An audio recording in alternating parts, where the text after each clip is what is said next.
Listo. Buenos días a todos nuevamente. Estamos ya en las últimas clases de nuestro semestre, nuestro último casi mes de avance. Y así que les mando mucha fuerza a todos porque sé que es un momento en el que ya estamos cansados y en el que necesitamos como un extra empujón. Así que fuerza y adelante a todos, que esto se acaba prontito y de ahí nos vamos a celebrar la Navidad y el Año Nuevo. Ya, entonces, la clase de hoy día, como les decía, tiene que ver con alimentos que son ricos en proteínas y en este caso vamos a hablar de la quinoa. Yo me imagino que ustedes han escuchado hablar de la quinoa, ¿verdad? Así como, ¿quién me puede decir qué es lo que conoce de este alimento? Lo puede escribir o puede abrir su micrófono también. Es un manjar, es un cereal, es un pseudo cereal.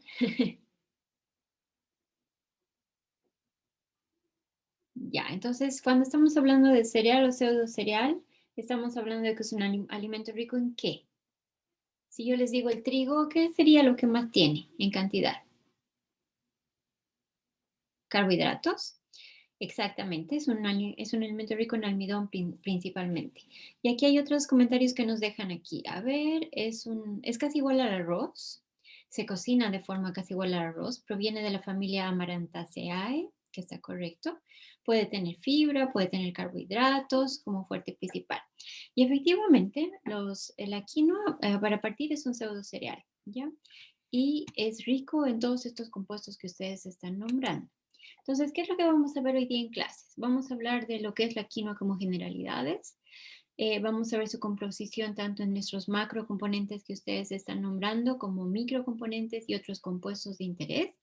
Vamos a ver cómo algunos de estos compuestos tienen algún beneficio asociado a la salud, que siempre está asociado al consumo de quinoa. Y vamos a hablar un poquito de innovaciones culinarias, ¿ya? Y les voy a hablar un poquito de por qué la quinoa para mí es tan importante. Entonces, generalidades de la quinoa. La quinoa pertenece, como bien se decía, a la familia de la Amarantaceae y su especie específica es la Chenopodium, y la quinoa que nosotros consumimos y que se cultiva de forma masiva en el mundo es la Chenopodium quinoa wild, ¿ya? Y este wild viene de la persona que lo descubrió. Se conoce como un superfood, que quiere decir un superalimento, justamente por todas las características nutricionales que tiene este alimento, ¿ya? Como habíamos hablado, es un pseudo cereal. ¿Cuál sería la diferencia entre un cereal y un pseudo cereal? Si alguien se anima a decirme, pueden buscar por internet, pueden utilizar todas las herramientas que tienen.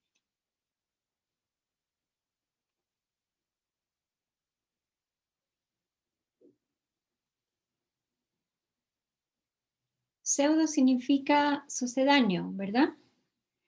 Eh, Aquí vamos a algunas respuestas que dicen que no tiene gluten, no tiene gluten. Y la otra pregunta es, ¿por qué se considera un superfood? Ya, voy a volver a lo del superfood y luego volvemos a cereal y pseudo cereal.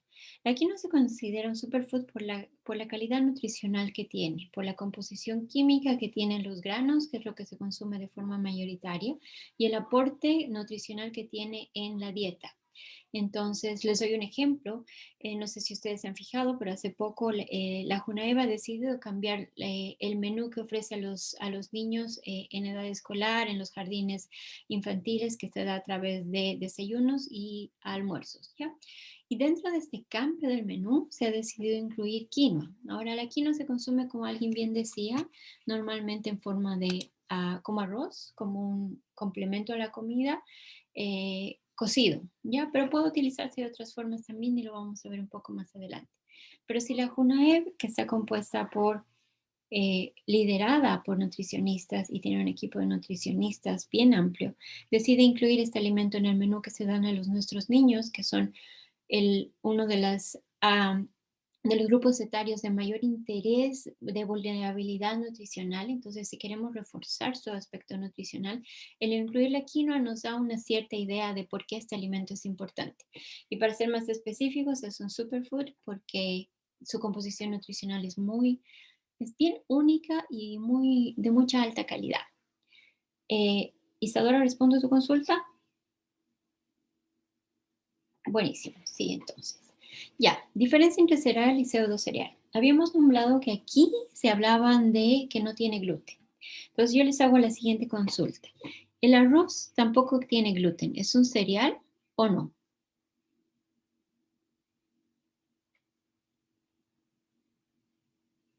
Es un cereal, ¿verdad?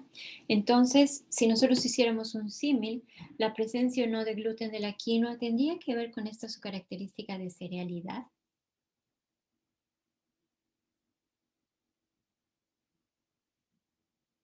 No necesariamente, ¿ya? Que no sea un cereal, esto está relacionado con que no pertenece a la familia de los cereales, es decir, no forma parte de, ustedes han visto con la profesora Carolina que cada alimento, en este caso frutas y hortalizas, lo que vieron ustedes, está asociado a una cierta familia, a una cierta especie. En el caso de la quinoa, no pertenece a la familia de los cereales, entonces por eso se lo considera un pseudo cereal. ¿Por qué se le da el nombre de pseudo cereal? Se le da el nombre de pseudo cereal porque eh, tiene alto contenido de almidón en su composición química. Entonces se asemeja a los cereales en ese sentido, a su contenido de carbohidrato. Por eso es que viene esta familia que viene a ser separada. Alejandro nos dice que en el internet sale que su semilla es de flor. Efectivamente, lo que nosotros consumimos son las semillas de la quinoa. Y aquí ustedes tienen una fotografía de estas semillas de quinoa. Espérenme 2 segundos. De estas semillas, de estas flores de quinoa. La quinoa es un árbol que debe crecer unos como 1 metro, 1,10 metros aproximadamente. Podría llegar hasta 1,50 metros, que tiene en la parte superior estas flores de colores. Estas flores de colores en su interior contienen las semillas de quinoa, que son las que nosotros consumimos como parte de nuestra dieta, ¿ya? Y como habíamos visto, pertenece a la familia de la Amarantaceae. Entonces, estos son los 3 tipos de quinoas que pueden encontrarse en el mercado. No sé si algunos han visto la quinoa blanca, que es la más tradicional, que se conoce como quinoa real. Si alguno consume quinoa y va a comprar al mercado, es la que más se encuentra presente. ¿Qué características tiene este grano de quinoa real? Es que es un grano blanco amarillento, que es grande, ¿ya? Que es mucho más grande comparado con las otras 2 especies de quinoa que existen, que son la quinoa roja y la quinoa negra. Si ustedes solamente las ven así por color, ustedes podrían decirme que son distintas desde el punto de vista químico. Y si son distintas, ¿qué creen que las hacen distintas?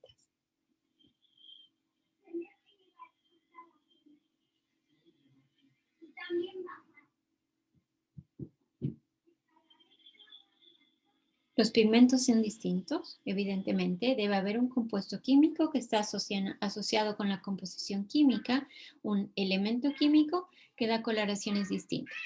Ese elemento químico se conoce como antioxidantes o compuestos fenólicos, ¿ya? Entonces, las quinoas de colores, tanto la roja como la negra, son mucho más ricas que la quinoa blanca en estos compuestos fenólicos que le dan el color a los alimentos. Un símil que nosotros podemos encontrar que da color, los arándanos, por ejemplo, son muy ricos en estos compuestos fenólicos y ese color morado o púrpura que se ve está asociado con esos compuestos fenólicos. Entonces aquí también estamos empezando a ver una primera diferenciación química de la quinoa que tiene que ver en sus variedades y los compuestos fenólicos. Eh, pero evidentemente su mayor concentración va a estar dada por la cantidad de almidones que tiene. Ahora, algunos usos que se dan a la quinoa. Como habían nombrado ustedes, se utiliza de forma similar al arroz y se las hace cocer y se las utiliza como un complemento en las comidas. En algunos países se las utiliza para hacer sopa. Se las puede utilizar para hacer cereales de desayuno tipo cornflakes, solamente que evidentemente mucho más pequeños. Se la utiliza en forma de harina para hacer distintos compuestos culinarios, pero también existen muchos otros usos. Y aquí les estoy dejando un link donde ustedes pueden ver los diferentes usos que tiene la quinoa para que lo exploren cuando estén revisando la presentación. Y dentro de los usos que no son tan comunes, aquí les estoy presentando cerveza que está hecha en base de quinoa. Esta cerveza se produce por una planta que está localizada cerca de Paredones, en el sur de Chile, y que se caracteriza porque producen cerveza sin gluten. Y como habíamos dicho, o como sus compañeros han mencionado, la quinoa no tiene gluten. Entonces, efectivamente, estamos haciendo una cerveza libre de gluten. Todos estos usos están asociados con el uso de los granos, esos pequeños circulitos o esferas que les he mostrado y que me permiten producir ciertos alimentos o ciertos productos alimenticios. Sin embargo, las hojas de quinoa también se utilizan para hacer algunas preparaciones. Y aquí les muestro un reportaje que se hizo en noviembre del 2018 sobre investigadores de la Universidad de Santiago que empiezan a recuperar olvidadas propiedades de plantas como hortalizas, pero también hojas de quinoa, ¿ya? La hoja de quinoa, a diferencia del grano de quinoa, tiene una menor concentración de carbohidratos, evidentemente porque son mucho más pequeñas y tienen otros compuestos distintos a los almidones. Tienen celulosa, hemicelulosa, ligninas, etcétera. Pero el contenido proteico de las hojas de quinoa es mucho más elevado que el contenido proteico del grano de quinoa. El tema con las hojas de quinoa es que son un poco amargas, entonces tienen ahí como un problema en cuanto al sabor. En en el departamento, en la carrera, no sé si conocen al profesor Sebastián Toar.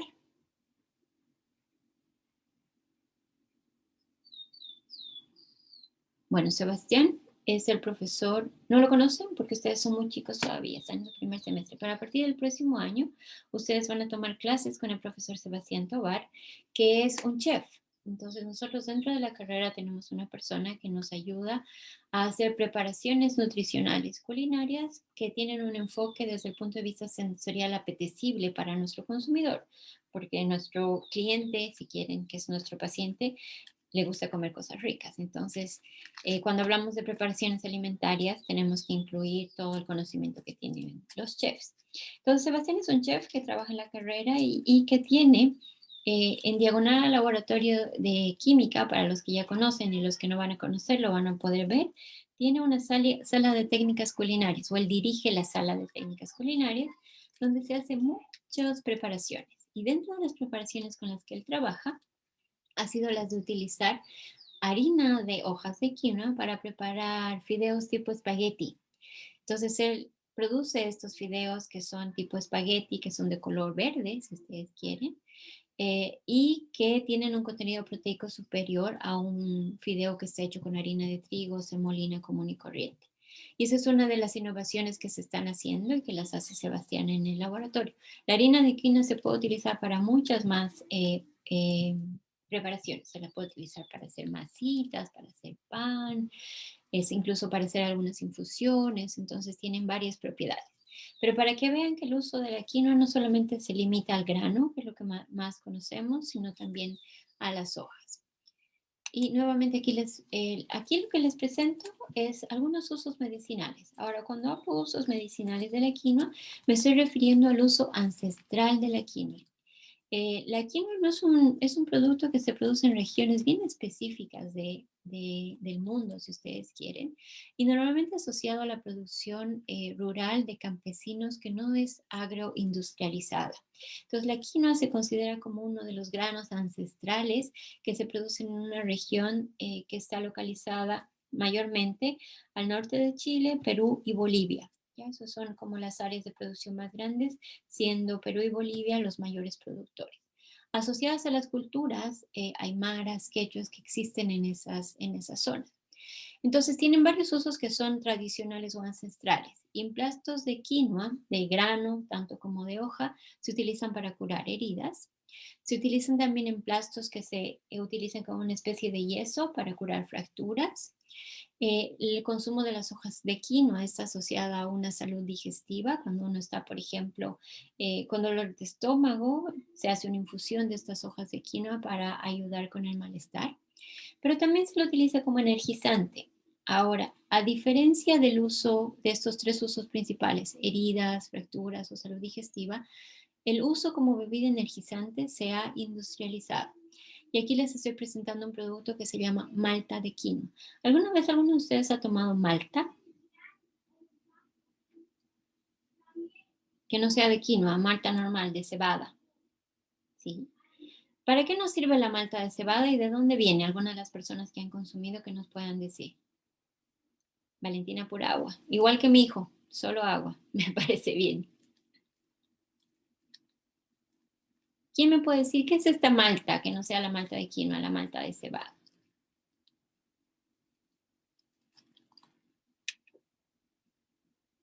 De la cerveza, es una fermentación. Vamos entonces, tiene algo que ver con el proceso de elaboración de cerveza. Entonces les voy a contar un poquitito cómo se hace la cerveza. La cerveza se hace por un proceso de fermentación de granos, ¿ya? Y normalmente los granos que se ocupan son los granos de cebada. ¿Qué pasa con estos granos de cebada? Los granos de cebada se recolectan del campo y luego para hacer cerveza pasan por dos procesos importantes. El primer proceso es el proceso de germinado, que como ustedes han visto con la profesora Carolina, cuando una fruta empieza em, un proceso de germinación para formar ya sea raíces o para hacer el fruto un poco más dulce, lo que pasa es que se empiezan a producir unas reacciones enzimáticas al interior del grano, en este caso, que lo que hacen es transformar ese almidón en glucosa. Por lo tanto, si yo parto con este grano de cebada y hago el proceso de germinación, si comparo sabor dulce, el grano de cebada va a tener un sabor neutro, mientras que el grano germinado va a tener un sabor más dulzón, porque el almidón se ha transformado en glucosa. Y eso le permite a la semilla empezar a formar raíz, ¿ya? Ahora, para hacer cerveza no se deja que se forme mucha raíz porque no me interesa no me interesa crear plantas, sino germinar un poquitito. Entonces, en el momento en que germino, he llegado a mi punto óptimo de germinación, esos granos germinados pasan un proceso que se conoce como de malteado. El malteado es un proceso de acción térmica. Entonces, estos granos germinados se pasan por unos tambores de secado que están a una cierta temperatura y que producen una reacción de tostado, si ustedes quieren. Los granos se van tostando. La formación de este tostado me permite formar aromas, colores después en la cerveza. Mientras más tostado el grano, más oscura la cerveza. Mientras menos tostado, más clarita. Pero el resultado de ese proceso de tostado es lo que se conoce como la malta. Ahora, esa malta se lleva a fermentar para producir cerveza, pero también puede llevarse para producir estas bebidas que se conocen como malta. ¿Cuál es la característica de las bebidas de malta? Es que son bastante ricas en azúcares, glucosa y maltosa, que es un disacárido, pues si ustedes se acuerdan de sus clases de carbohidratos. Entonces, son una fuente de energía súper rápida. El organismo las va a consumir de forma rápida. Entonces, cuando uno toma malta y está cansado, por ejemplo, se energiza.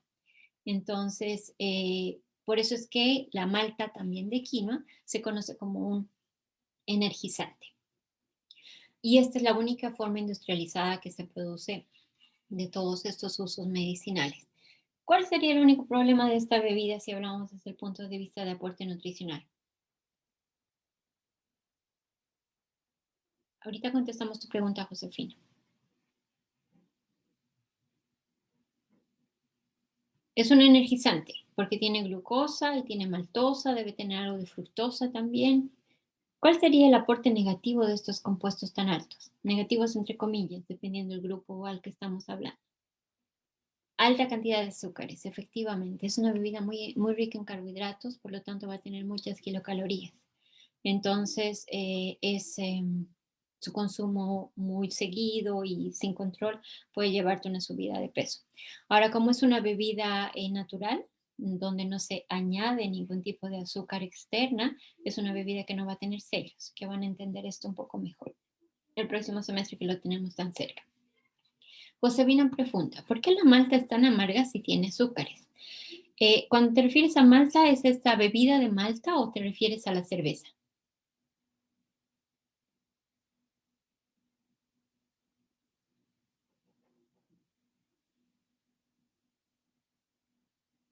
A la cerveza, creo. Ya, me parece bien.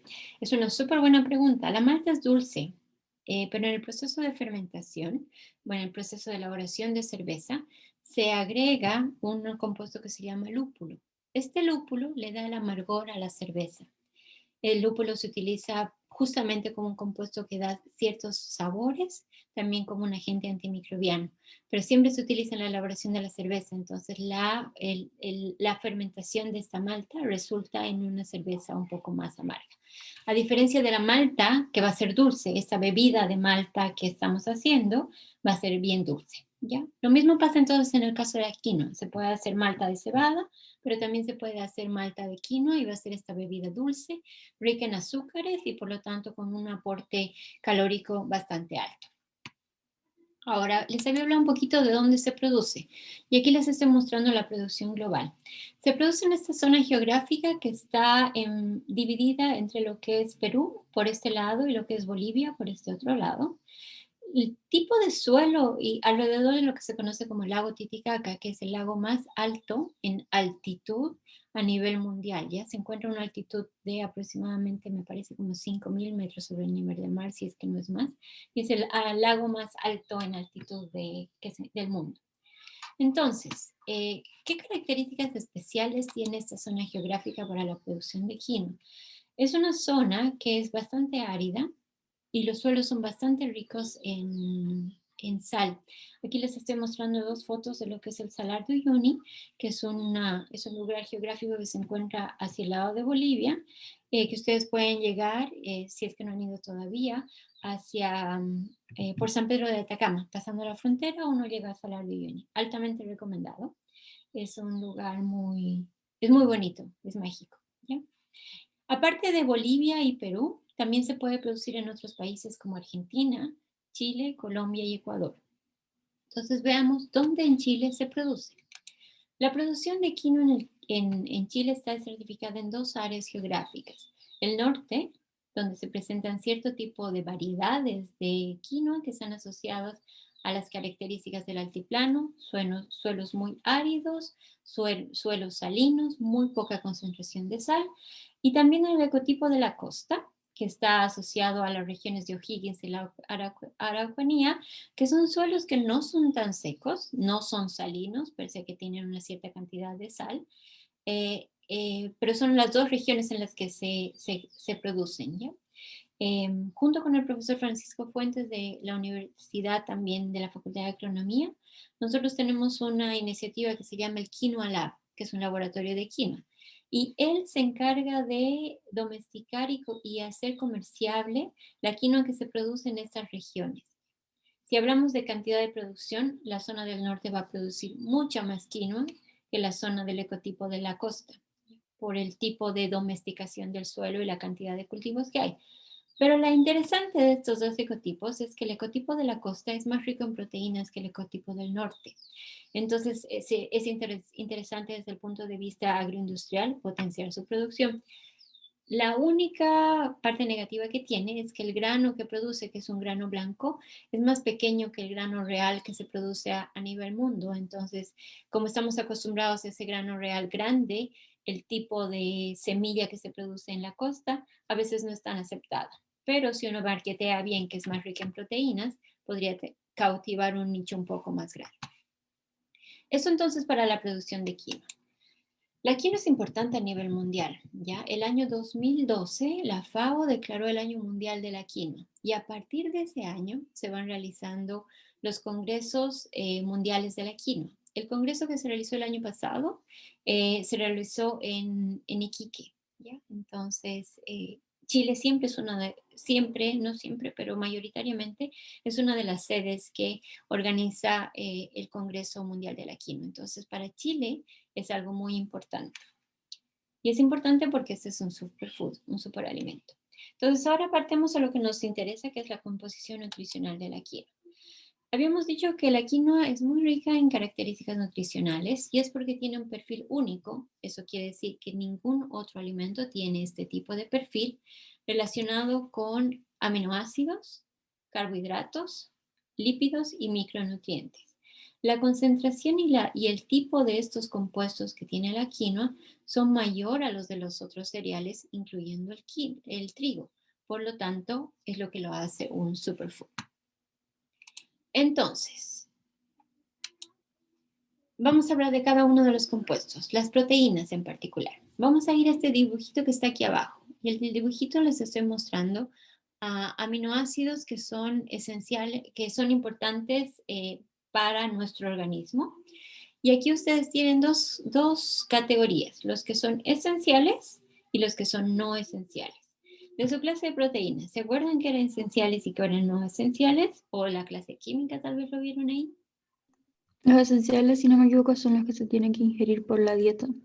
Exactamente. Los esenciales son aquellos que mi organismo no los produce de forma natural. Entonces, la única forma que yo tengo para suministrarlos a mi cuerpo es a través de la dieta. Son súper importantes. Los aminoácidos se conocen como building blocks o son como ladrillos, si ustedes quieren, que me permiten construir una serie de otras moléculas que son importantes a nivel metabólico. Entonces, si yo no tengo un buen balance entre aminoácidos esenciales y no esenciales, voy a terminar con un problema nutricional de deficiencia. Entonces, es súper importante el tema de este balance en la dieta. Ahora, la quinoa se caracteriza porque tiene una calidad y una cantidad excelente en cuanto a la proteína. Ahora, cuando hablamos de calidad y cantidad, nos referimos a dos cosas que son distintas.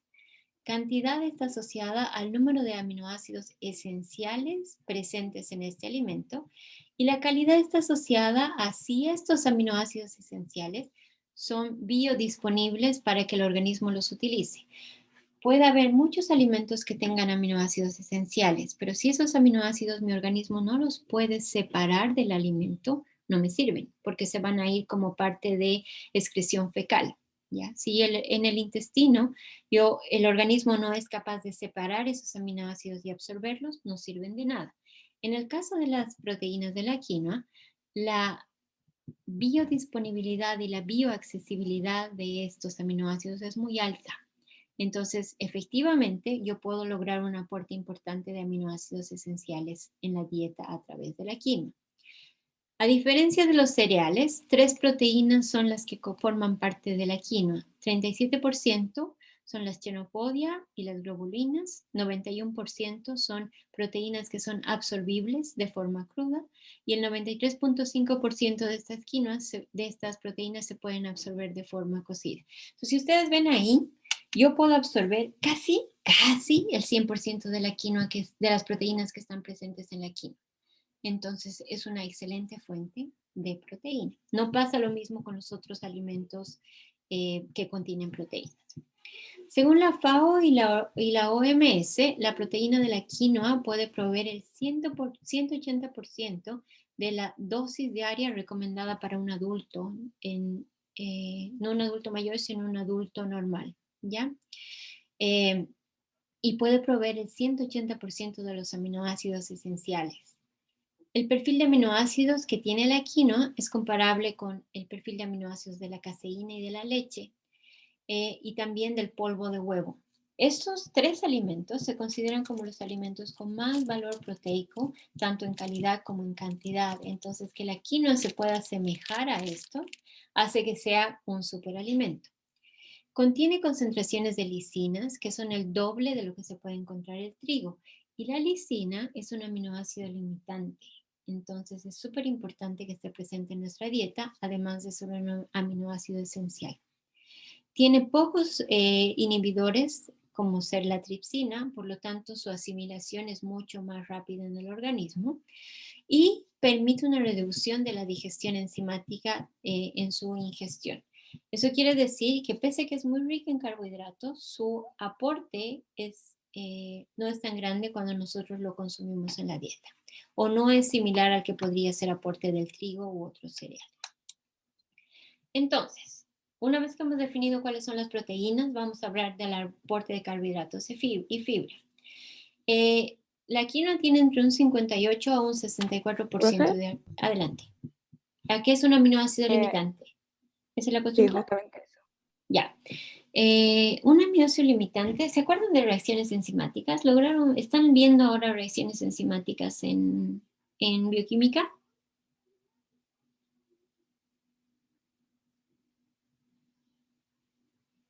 ¿Sí o no? ¿No se acuerdan? ¿No saben? Sí, están viendo reacciones enzimáticas. Entonces, si ustedes ven las reacciones enzimáticas, existe uno o más reactivos, o perdón, dos o más reactivos que reaccionan entre ellos y que la reacción es catalizada por una enzima de enzima. Dependiendo el tipo de enzima y el tipo de reactivo que reacciona, la reacción puede ser eterna o puede limitarse a una cierta cantidad de veces, ¿se acuerdan? Y esa limitante de cantidad de veces está asociada muchas veces a lo que es un reactivo limitante. Este reactivo limitante es un reactivo que no se va a reformar durante el proceso cíclico de la reacción enzimática y que en el momento en que llega a una concentración muy baja, la reacción química ya no puede pasar, incluso si la enzima está presente. Y a eso se refiere con que es un aminoácido limitante. Si ustedes se acuerdan, hemos dicho que los aminoácidos esenciales nos ayudan, son estos ladrillos que nos ayudan a construir moléculas más grandes dentro del microorganismo. Entonces, si yo no tengo una concentración suficiente de lisina, aunque tenga un poquitito dentro de mi organismo, no me va a servir para formar estas macromoléculas tan grandes. Entonces, tengo que llegar a una concentración suficiente para que se realicen las reacciones químicas. Y como es un aminoácido esencial, la única forma de llegar a esa concentración suficiente es a través de ingesta por la dieta. ¿Se entiende?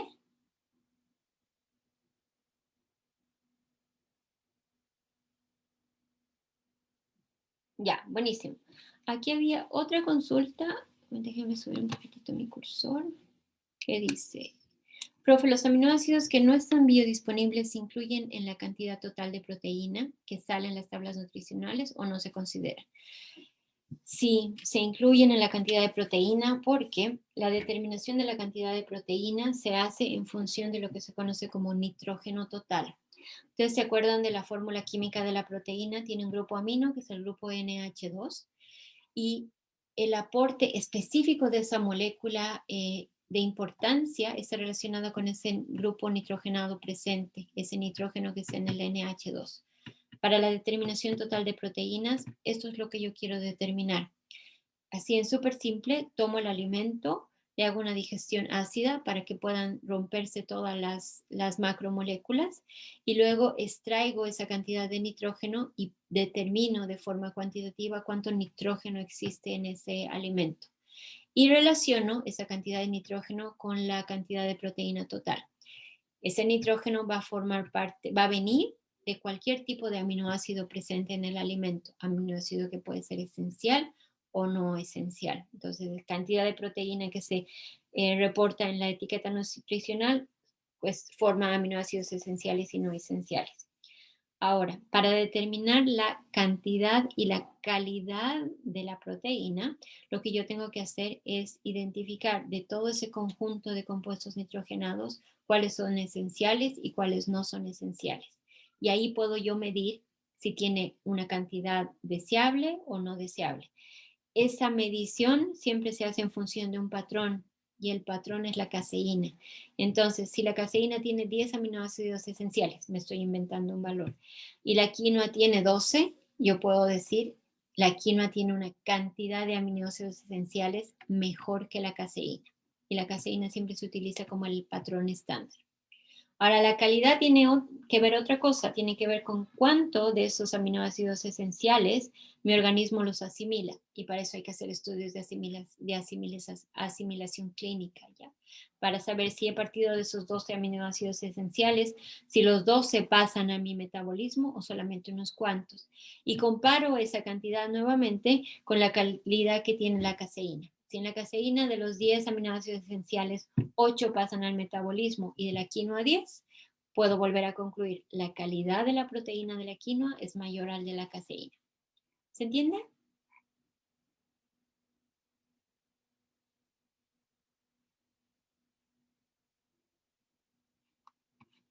Voy a asumir que sí. Ya, sigamos entonces. ¿Qué otros compuestos tiene la quinoa en cuanto a carbohidratos y fibra? Como habíamos dicho, tiene un alto índice glicémico porque pese a que tiene almidón, tiene bastante silosa y maltosa. Entonces, el índice glicémico es relativamente bajo por la presencia de estos dos componentes. Tiene un 10% de fibra dietaria y de ese 10% el 78% es fibra insoluble. Y también se lo conoce, por lo tanto, como un prebiótico. La ventaja de este prebiótico, si ustedes se acuerdan de las legumbres, es que este prebiótico no produce meteorismo. Entonces, si uno quiere incrementar la cantidad de prebióticos en su dieta, evitándose este problema, puede cambiar legumbres por quinoa, ¿ya? Y es un buen prebiótico, es bastante bueno. Y además tiene todas las otras características, ¿ya? Em, en cuanto a composición de fibras, es bastante similar a los de los cereales, pero es mucho más parecida a la de las frutas y los vegetales. ¿Por qué como prebiótico no produce meteorismo? Porque no tiene fructanos. Entonces los fructanos son los que se transforman en dióxido de carbono al final y me producen este meteorismo. Se dice que estos prebióticos tienen un impacto bastante grande en el síndrome de colon irritable. Entonces que se los puede utilizar para tratar este tipo de afecciones. Y esto también tiene que ver porque no tiene gluten en su composición. ¿Ya? Entonces, luego pasamos a lo que son los lípidos, ¿ya? Los lípidos corresponden en quinoa entre un 2 al 10%, y de este 2 al 10%, el 89% son no saturados, y entre un 54 y 58% son pufas. Ahora, ¿se acuerdan qué eran los no saturados? No hemos visto lípidos todavía, ¿verdad? No, todavía no. Entonces, vamos a dejar la pregunta pendiente para cuando nos toquen los lípidos. Pero si alguien tiene idea qué son las grasas saturadas y las no saturadas, que nos pueda comentar.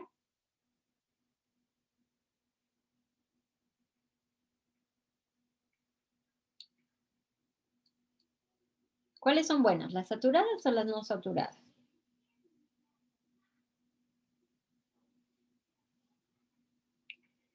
¿Está relacionado con la cantidad de enlaces dobles o triples o no que tiene un alimento? Y hablábamos de las... Está súper bien, esa es la definición química. Las grasas saturadas o no saturadas se diferencian por cuántos enlaces dobles tienen o la ausencia de ellos. Una grasa saturada va a tener 0 enlaces dobles porque todos sus carbonos van a estar saturados con hidrógeno. Y una grasa no saturada va a tener más enlaces dobles. Se dice que las insaturadas son más sanas o las saturadas son más sanas, porque aquí tenemos las dos respuestas. Así, ¿quién quiere definir? ¿Saturadas o, no, o insaturadas las más sanas?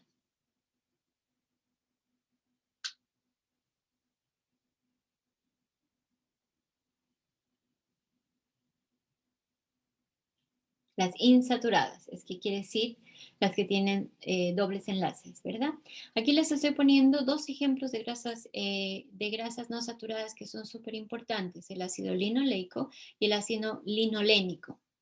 Esos dos se consideran como pufas, que los van a ver un poquito más adelante, que son, pufa quiere decir polyunsaturated fatty acid, que querría decir en español, ácidos grasos ricos en varios dobles enlaces. Entonces son estos tipos de el linoleico y el linolénico son ácidos grasos no esenciales. Entonces son bien importantes en la dieta. Aquí hay algo bien importante de la quinoa. El 89% de los lípidos que contiene son no saturados, por lo tanto es un alimento lipídico, porque tiene entre 2 al 10% saludable, ¿ya? Y de este 89%, entre el 54 y el 58 son pufas, por lo tanto quiere decir que aún más es mucho más beneficioso, ¿ya? Eso en cuanto a los lípidos. En cuanto a las vitaminas, la quinoa tiene muchas vitaminas presentes. La A, vitaminas del complejo B, vitamina C y vitamina E en distintas concentraciones. Estas concentraciones son un poco mayores a las concentraciones de otros cereales y también se acercan a las concentraciones de las frutas y los vegetales. Por lo tanto, son bien interesantes como aporte nutricional. A destacar es que tienen todas las vitaminas del complejo B, que es algo que se da en algunos alimentos, pero no es lo más interesante. Pero es una buena fuente de vitaminas. Luego aquí, estoy equivocado, perdón, son minerales. Ay, no es una padre. Entonces, minerales. Tiene minerales como calcio, cobre, hierro, magnesio, fósforo, potasio y zinc, en concentraciones bastante importantes, ¿ya? Esas concentraciones son similares a los de los cereales, pero lo que diferencia a la quinoa de los otros cereales es que esos minerales están más biodisponibles que comparados con el trigo, por ejemplo. Esto quiere decir, y esto se debe básicamente, a que la quinoa tiene menos ácido fítico, ¿ya? El ácido fítico tiende a agarrarse de los minerales y cuando el ácido fítico agarra los minerales, mi organismo no puede utilizarlos. Pero como la quinoa tiene menos ácido fítico, los minerales que tiene presentes son más biodisponibles y mi organismo puede utilizarlos. Eh, y esto se ve favorecido en las semillas cocidas. Evidentemente, mientras más cocino un alimento rico en estos compuestos antinutricionales, los elimino y por lo tanto hago más biodisponibles estos minerales. La concentración de minerales es relativamente alta en comparación con lo que es el trigo y el arroz. Por lo tanto, son más biodisponibles y en concentraciones mucho más altas también. ¿Alguna consulta está ahí? Porque aquí vamos a pensar hemos hablado de macrocomponentes, lípidos, proteínas, carbohidratos, microcomponentes, vitaminas, minerales, y ahora vamos a pasar a otros compuestos que están relacionados con la química. ¿Alguna consulta está ahí?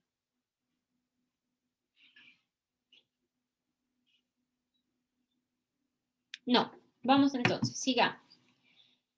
En este mapa lo que les estoy mostrando son algunas de las características beneficiosas para la salud que se han relacionado con el consumo de quinoa, ¿ya? Al lado izquierdo aquí tenemos los compuestos bioactivos que de alguna forma son beneficiales para el desde el punto de vista de consumo. Y dentro de ellas tenemos evidentemente a los péptidos que forman parte de lo que son las proteínas, a los polisacáridos como carbohidratos, como macronutrientes más importantes, pero también tenemos una serie de otros compuestos bioactivos que están presentes en la quinoa en concentraciones minoritarias a los macrocomponentes, pero que han sido relacionadas con algún tipo de beneficio para la salud. Dentro de los beneficios para la salud, y aquí en este mapa se muestran los beneficios en el lado izquierdo, en el lado derecho, perdón, tenemos, se ha demostrado o se han reportado actividad antiinflamatoria, una actividad gastroprotectiva, son inhibidores del ACE, pueden ser antioxidantes, antiobesidad, antimicroorganismos, ayudan en problemas de hipocolesteremia, antidiabéticos, son protectores de la red neuronal, ayudan a estimular el sistema inmune, pueden ayudar a proteger la piel y también algunos han reportado que tienen actividad anticáncer. Entonces, si estamos hablando de la quinoa como un superfood asociado a toda esta actividad biológica, evidentemente estamos hablando de un alimento que es súper variable y súper amplio en su efecto. No solamente me da compuestos nutricionales importantes como macro y microcomponentes, sino que todos estos compuestos pequeñitos que están presentes o en menor concentración tienen alguna actividad biológica importante, ¿ya? Entonces vamos a ver algunos de estos compuestos. Tenemos primero las saponinas. Las saponinas se encuentran en el pericarpio del grano, es decir, en la superficie. Tienen un sabor amargo. Dentro de las características clínicas que tienen son el poder hemolítico y forma complejos con el colesterol. Entonces aquí la asociación con el consumo. A mí me conviene comer quinoa con cáscara para poder beneficiarme de estos dos beneficios saludables.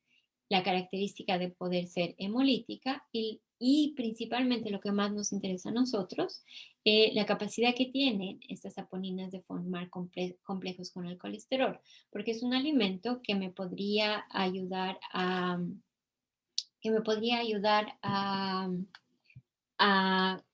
tratar los problemas que tienen que ver con lo que es colesterol. Hay una pregunta aquí que dicen, ¿qué es un polerhemolítico? ¿Alguien sabe?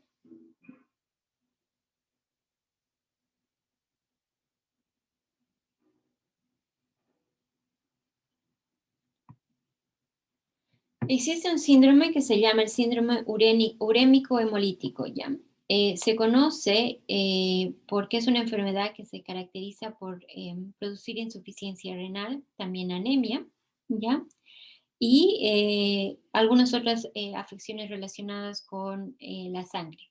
Entonces aquí Geomara nos da una respuesta súper acertada. Aporta hierro, ¿ya? Entonces eso me permite contrarrestar estos problemas que pueden formarse por el síndrome de urémico hemolítico. Em,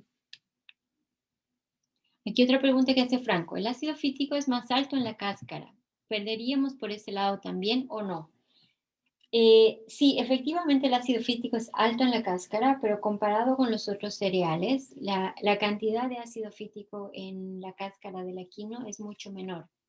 Y si nosotros cocinamos además esa quinoa con cáscara, vamos a disminuir mucho más la cantidad del ácido fítico.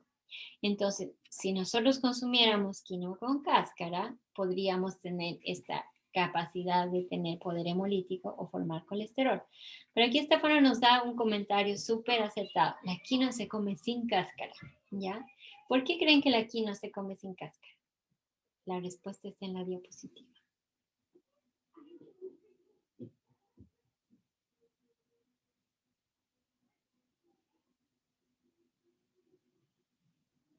Por el sabor amargo, exactamente. La cáscara es muy amarga, entonces lo que se hace es sacarla, ya después de que el grano está secado, se hace una especie de fricción y se elimina esta cáscara. Franco nos decía, preguntaba por lo de las saponinas. La cáscara es muy rica en saponinas, ¿ya? Entonces las saponinas son el sabor amargo. ¿Qué característica tecnoindustrial interesante en alimentos tiene la saponina? Es que forma esta espuma, ¿ya? Y esta espuma es una espuma interesante porque es una espuma bien estable en el tiempo. A diferencia de otras espumas que se van deshaciendo rápidamente, la espuma de la saponina se permanece más en el tiempo, pero es amarga, entonces se le puede dar pocos usos. Algunos usos de la saponina se la ha utilizado como agente antimicrobiano, se la separa de la quinoa y esa cáscara se forma una especie de infusión y esa infusión se puede utilizar para el control de plagas en plantas, por ejemplo, o para hacer compuestos antimicrobianos de limpieza de superficie, ese tipo de cosas. Para eso se lo ha utilizado. Hace muchos años, dada la característica de formar espuma de la quinoa, se utilizaba el resto de saponina para hacer shampoo. Entonces había shampoo de quinoa, que como si ustedes han visto, una de las características que se nombraban al principio de la presentación era una mejora de la piel. Este shampoo de quinoa tenía como característica el hacer que tu cabello sea más sedoso, más suavito, crezca más rápido, etcétera. Y era súper natural, era completamente ecológico, entonces no, porque la espuma se producía naturalmente por la presencia de las saponinas, perdón, pero ya no existe el producto. Sigamos entonces. Fitoesteroles, otro compuesto que está presente en la quinoa, y estos son los fitoesteroles que están mayormente presentes en la quinoa y las cantidades que están presentes en miligramos por 100 gramos. Los fitoesteroles serán importantes, ¿por qué?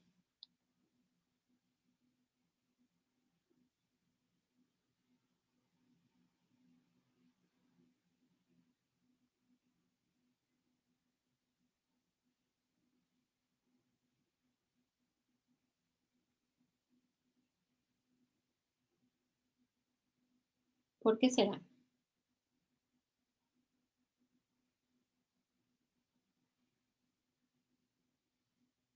Ya. Químicamente son nutracépticos, se los puede llamar nutracépticos, ¿sí? Los fitoesteroles químicamente son muy parecidos al colesterol, ya tienen esta estructura química bien similar al colesterol. Entonces pueden utilizarse para reemplazar el colesterol en nuestro organismo, ¿ya? El colesterol es importante para nuestro organismo, ¿ya? Cuando nosotros acumulamos colesterol malo versus colesterol bueno, es que empezamos a tener hígado graso y todos esos problemas asociados con una mala dieta. Pero una pequeña cantidad de colesterol es importante en nuestro organismo, por eso es que uno no puede dejar de consumir grasas, ¿ya? La ventaja que tienen los fitoesteroles es que tienen esa misma estructura química, por lo tanto puedo reemplazarlos por el consumo de alimentos ricos en colesteroles y me van a producir el mismo beneficio metabólico. Entonces, la presencia de estos fitoesteroles en la quinoa es bien importante y su concentración es relativamente alta, son 118 miligramos por 100 gramos, que vendría a ser un poquito menos, un poquito más de una porción de consumo. Entonces es un aporte nutricional importante. Luego también tienen los ficoecdiesteroides, ¿ya? Los ficoecdiesteroides tienen la misma función que tienen los fitoesteroles, solamente que tienen una fórmula química un poco distinta. Y se ha demostrado que pueden servir para el tratamiento, la prevención del síndrome metabólico y desórdenes postmenopausia. Ayudan a controlar la obesidad y la hiperglicemia. Y también hay estudios que dicen que ayudan a mejorar el rendimiento físico. Se podrían utilizar como un suplemento nutricional para deportistas, por ejemplo. ¿Ya? Ahora, esto con un signo de interrogación porque todavía no ha sido estudiado lo suficiente para llegar a una conclusión final, pero tiene esos atributos. ¿Ya? De los de estos fitoecodiesteroles, que son básicamente esteroides polihidroxilados, existen 13 variedades, ¿ya? Pregunta, Michelle, adelante. Si mejoran el rendimiento físico, ¿se podría considerar doping? Buena pregunta. Como es un compuesto natural que vendría del consumo natural de la quinoa, no debería, ¿ya? Porque no estoy haciendo nada, no estoy utilizando un compuesto químico extra con ese fin, sino que forma parte de mi dieta. No debería, pero como te digo, no hay estudios suficientes como para determinar efectivamente si tiene esta mejora en el rendimiento físico y si su ingesta podría considerarse como una mala práctica en el deporte. Pero no debería desde el punto de vista de consumo de la dieta. Ya, gracias, profe. De nada. Ya, entonces eso es por los ficoecodiesteroides, que son esteroides polihidroxilados. Por lo tanto, esa es su función en el mejoramiento del rendimiento. Tiene también, como habíamos visto al inicio de la clase, estos compuestos fenólicos que le dan el color. ¿Cuál es la característica de los compuestos fenólicos? Es que tienen actividad antioxidante. Entonces, ¿para qué me sirven las cosas que son antioxidantes? ¿Alguien que me pueda decir?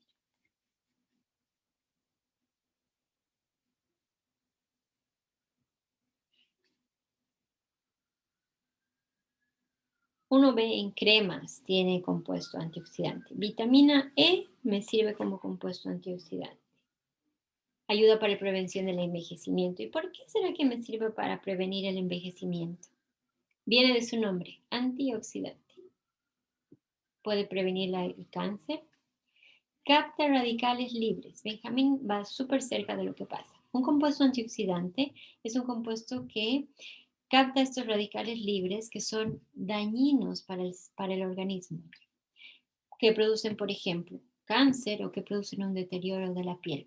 Estos radicales libres se forman por reacciones oxidativas.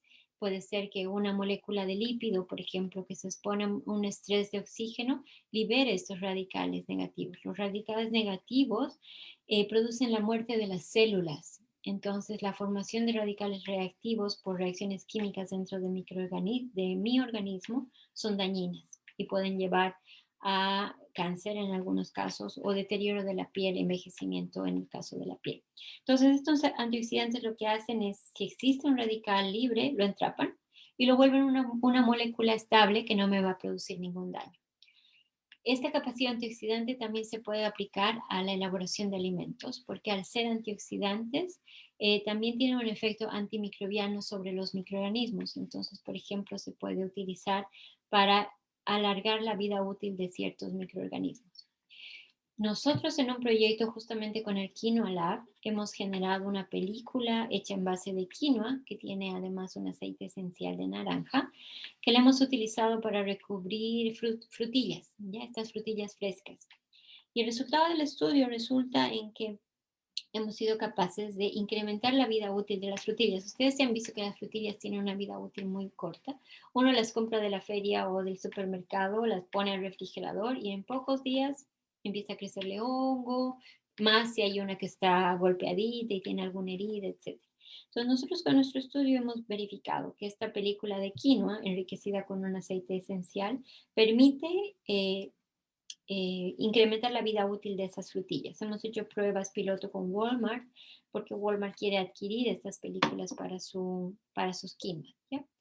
Entonces, por ese lado este lado estamos viendo. Ahora, el poder antimicrobiano está relacionado con la capacidad antioxidante que tiene la quinoa, pero también con los aceites esenciales que tiene esta película. Entonces, es un doble efecto, ¿ya? La lata de la quinoa es que no tiene una concentración muy alta de agentes antioxidantes, en particular cuando nosotros las consumimos en alimentos procesados.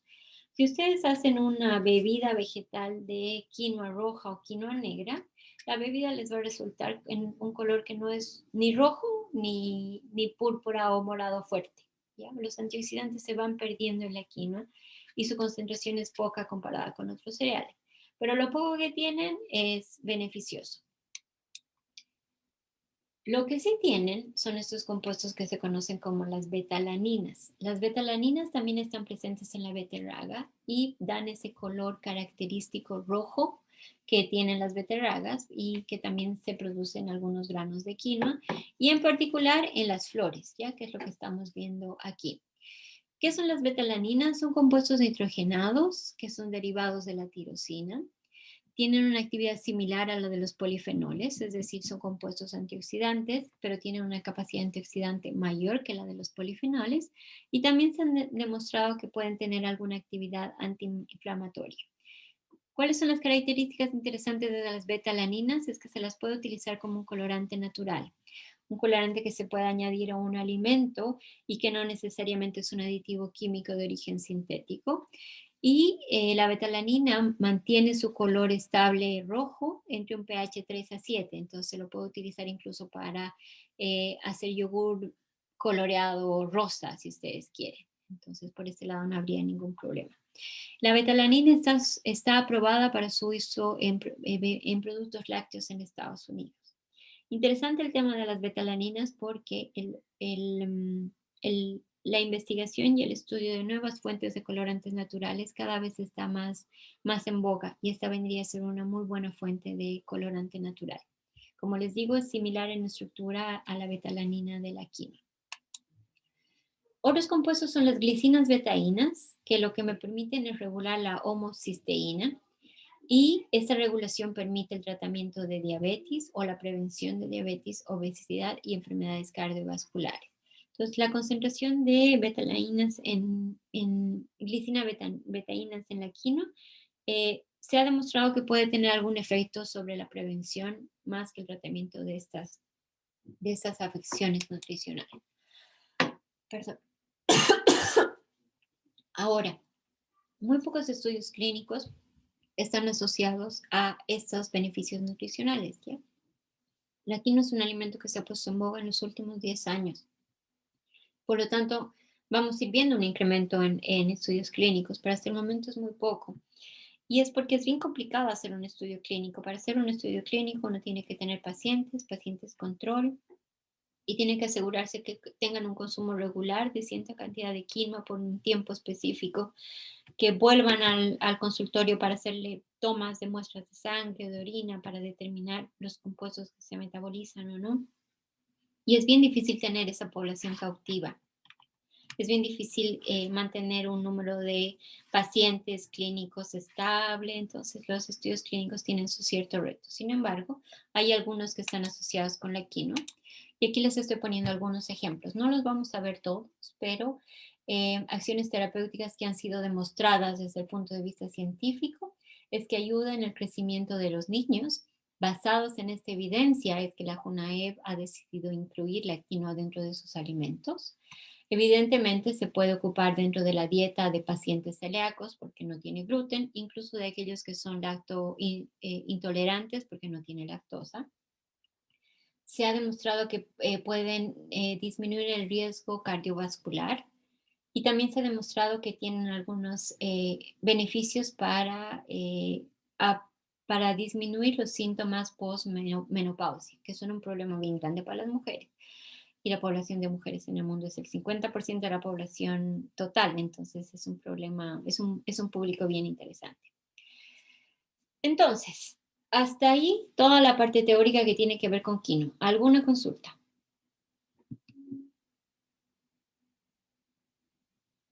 Ya, si no tenemos ninguna consulta, les voy a contar ahora por qué la quinoa está cerca de mi corazón y por qué me importa tanto, ¿ya? Yo trabajo con quinoa en mi investigación. ¿Se acuerdan que al principio del semestre yo les dije que los profesores trabajamos haciendo clases, pero también trabajamos haciendo investigación?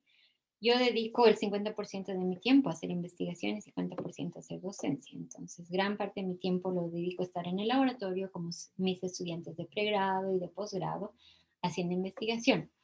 Yo trabajo en microbiología de los alimentos, entonces yo me especializo en utilizar microorganismos para formar productos alimenticios fermentados. Y dentro de la diversidad de alimentos con los que yo trabajo con lo que es la quinoa. Con la quinoa he trabajado utilizando microorganismos naturalmente presentes en la quinoa para la formación de 3 productos en particular. Nosotros hemos hecho o hacemos pan de masa madre de quinoa, pan de masa madre libre de gluten enriquecido con quinoa y también bebidas vegetales fermentadas hechas a base de quinoa. ¿Quién ha escuchado hablar de lo que es el pan de masa madre o quién consume pan de masa madre?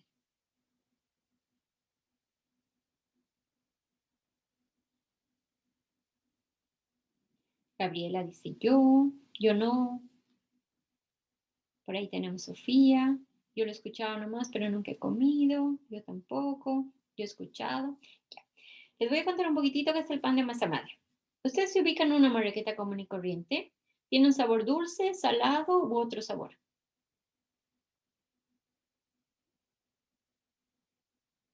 ¿O tiene sabor a pancito? Si yo pudiera categorizarlo, lo diría que es dulce, que es salado, que es amargo, un poco salado, medio neutro, medio salado. Tiene un tinte de sal, ¿verdad? Pero también es un poco dulzón. O sea, no lo siento amargo, por ejemplo. Tiene un sabor un poco neutro. Ya. A diferencia de ese pan común y corriente como una marraqueta que se hace con una fermentación de una levadura, porque yo tengo que poner la levadura en la masa para que se produzca el pancito, el pan de masa madre se conoce como un pan ácido, que es un producto de la fermentación no de levadura, sino de bacterias acidolácticas, que como su nombre lo indica, producen ácido láctico en su proceso fermentativo. La levadura cuando fermenta produce etanol y dióxido de carbono. El dióxido de carbono es el que me da esa textura esponjosa de los panes, ¿ya? En el pan de masa madre no se utilizan levaduras, sino que se utilizan estas bacterias que también son comestibles y que, no y que se conocen como eh, de consumo, sin ningún problema de consumo para el ser humano. Y estas bacterias lo que hacen, producen ácido láctico. Al producir este ácido láctico van a bajar el pH, porque el ácido láctico es un ácido orgánico, como han visto en su clase de pH. Y al bajar el pH van a hacer que el sabor del alimento sea más ácido. Entonces el pan de masa madre también se lo conoce como un pan ácido. Ahora hay pan de masa madre de trigo, de arroz, de arroz no, nunca he visto, de avena, de un montón de otros cereales, ¿ya? Pero nosotros en mi laboratorio estudiamos el pan de masa madre de quinoa. ¿Por qué de quinoa? Porque es muy rica desde el punto de vista proteico y de otros compuestos nutricionales. Entonces nosotros en mi laboratorio estamos enfocados a producir alimentos libres de gluten y libres de lactosa. Y uno de los cereales que se destaca por ser libre de gluten, o pseudo cereal, que se destaca por ser libre de gluten, muy rico en valor nutricional, es la quinoa. Entonces nosotros queríamos ver qué podíamos hacer con esta quinoa. ¿Qué hicimos con la quinoa? Formar un pasamadre solamente hecho de quinoa. Entonces harina de quinoa fermentada por estas bacterias y me da un pancito como este. Y luego dijimos, oye, ¿será este pan bien recibido por los consumidores? Entonces hicimos un panel sensorial, donde comparábamos pan de quinoa normal, sin masa madre, pan de quinoa con masa madre, y un pan que estaba hecho a base de harina de arroz, almidón de papa y almidón de maíz, que es básicamente lo que normalmente uno encuentra en cuanto a pan para celíacos. Entonces resulta que el pan de masa madre de quinoa es aceptado, pero no es tan aceptado como el pan de quinoa solo o el pan de o el pan de... ¿Se les cortó? A mí igual.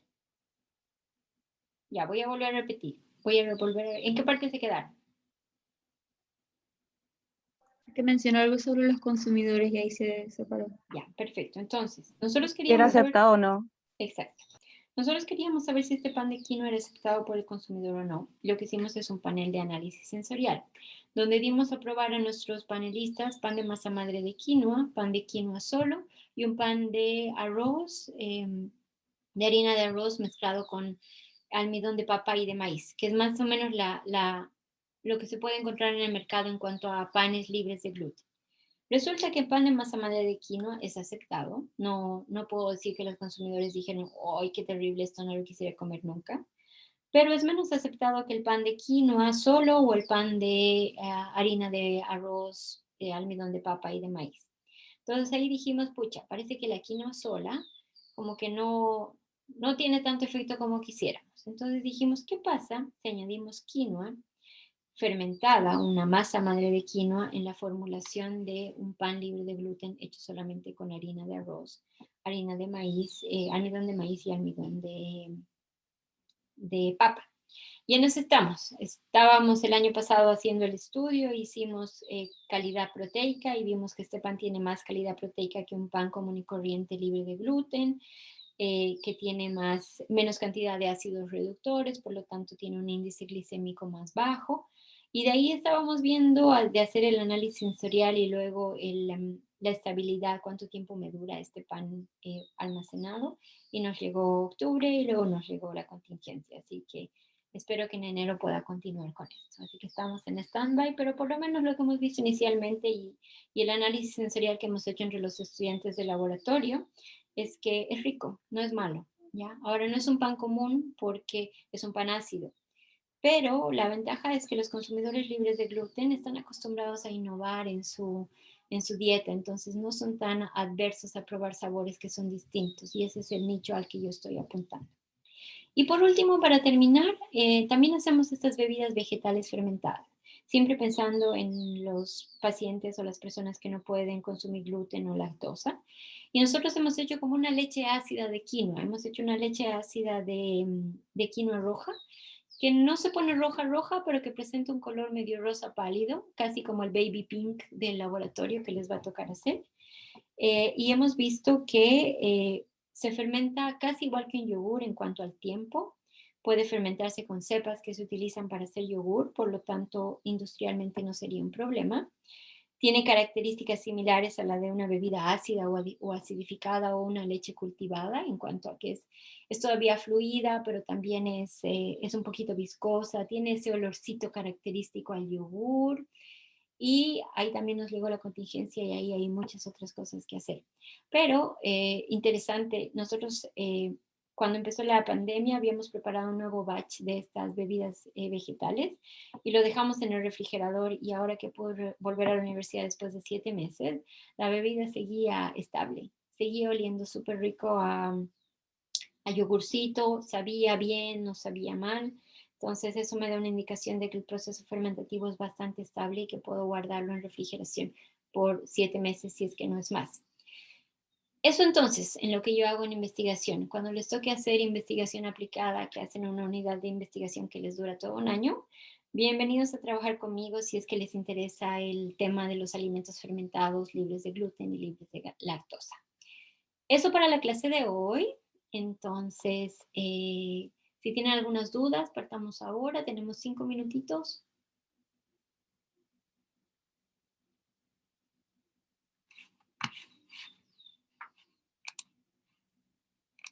Algunas referencias que les dejo ahí para que ustedes las puedan ver y son referencias de papers a los que he ido nombrando durante la presentación.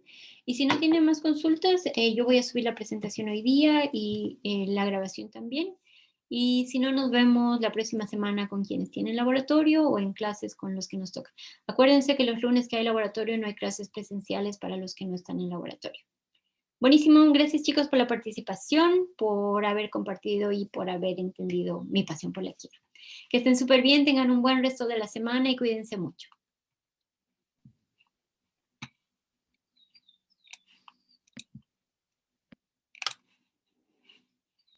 Profe, una Cuénteme. pregunta. Sí. ¿Sabes si hay taller de beneficio esta semana o no? Es que está anotado en el calendario, pero la profe Carmen no dijo nada. Buena pregunta. Déjenme conversar con ella. Ya, voy a preguntarle Ya, profe. para que les mande un email también.